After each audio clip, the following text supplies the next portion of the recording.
अगर आपके एक बच्चा है, ठीक है, छोटा है, 4 5 6 साल, तो आई रिक्वेस्ट कि एक बेबी और प्लान कर लो। हाँ, अब यहाँ कुछ लोग बोलेंगे कि बच्चा करना आसान नहीं है, बच्चा संभालना आसान नहीं। आई नो बेबी को संभालना इट्स नॉट ईजी, पर तुम भले बच्चे के लिए कितनी भी चीजें कर दो, ठीक है, तुम फाइनेंशियल सिक्योरिटी दे दोगे, तुम सब दे दोगे, पर जब वो बच्चा किसी प्रॉब्लम में, तुम अगर किसी भी एज में हॉस्पिटल में एडमिट हो गए और जब वो बच्चा परेशान होगा ना, भले वो फाइनेंशियल परेशान नहीं हो, जब उसके पास अंदर से कोई बात करने के लिए नहीं होगा, तब तुम्हारे लिए सबसे खराब दिन होगा कि वो किसी से बात ही नहीं कर सकता।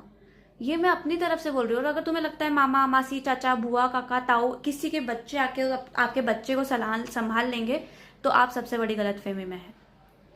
कोई नहीं आता ब्रो, कोई नहीं आता आपके बच्चे, जब अगर आप हॉस्पिटल में हो और वो बच्चा अकेला खड़ा होता है, वो अकेला लड़ता है, अकेला सारी चीजें करता है, सब चीज उसको अकेले देखनी होती है, उसके दोस्त के अलावा कोई वहां नहीं खड़ा होता। इवन कभी कभी दोस्त भी नहीं खड़े हो पाते अगर सिचुएशन वैसी है तो एक प्रॉब्लम, ठीक है, एक एज के बाद 30 40 अगर बच्चे की शादी हो गई, उसके बाद अगर वो होता है ना, तो उसके बाद दिक्कत नहीं होगी, उसके बाद उसकी पत्नी होती है, उसके बच्चे होते हैं जो उसको संभाल लेते हैं, पर फिर भी उसके सिबलिंग की जगह कोई नहीं ले सकता। वो अपना दर्द किसी और को नहीं समझा सकता। मेरे घर में क्या चल रहा है वो मैं हर किसी को बताऊंगी तो वो मुझे ही गलत बोलेंगे कि तुम्हारे में गलती है, तुम चुप हो जाओ।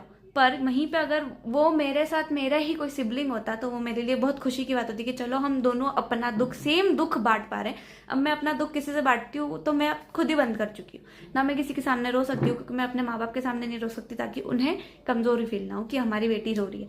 वो रो लेते हैं मेरे सामने, पर मैं अपने माँ बाप के आगे नहीं रो सकती क्योंकि मैं कमजोर नहीं पड़ सकती उनके सामने। उनकी बेटी है, बेटा बन के रह रही है।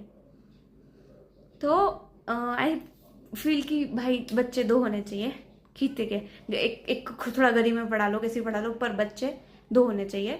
आपके बच्चों को आपको लगता है अभी सही नहीं है, पर वो उनके लिए, उनकी मेंटेलिटी के लिए, एक सिचुएशन के लिए, सिनेरियो के लिए बहुत ज़रूरी होता है जब आपके साथ आपके सिबलिंग खड़े होते हैं।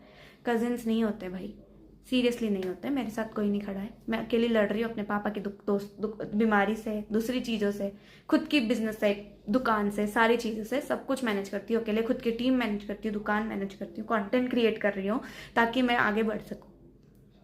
And I don't want to sympathy चाहिए कि मैं अपने पापा की बीमारी के बारे में बताऊँ। उनकी बीमारी जो भी वो मेरे तक है, मेरी मम्मी तक है, दैट्स इट। हमने उसके बारे में भी किसी को नहीं बताया। मुझे सिंपैथी नहीं चाहिए क्योंकि किसी की। तो ट्राई कि भाई ठीक है, बाकी अगर भगवान की मर्जी है, होना है नहीं होना है वो उनके हाथ में है, पर फिर भी ट्राई कि 2 हो। लड़कियां लड़कियां हो, लड़के लड़कियां हो, लड़के लड़के कोई भी हो, पर 2 हो।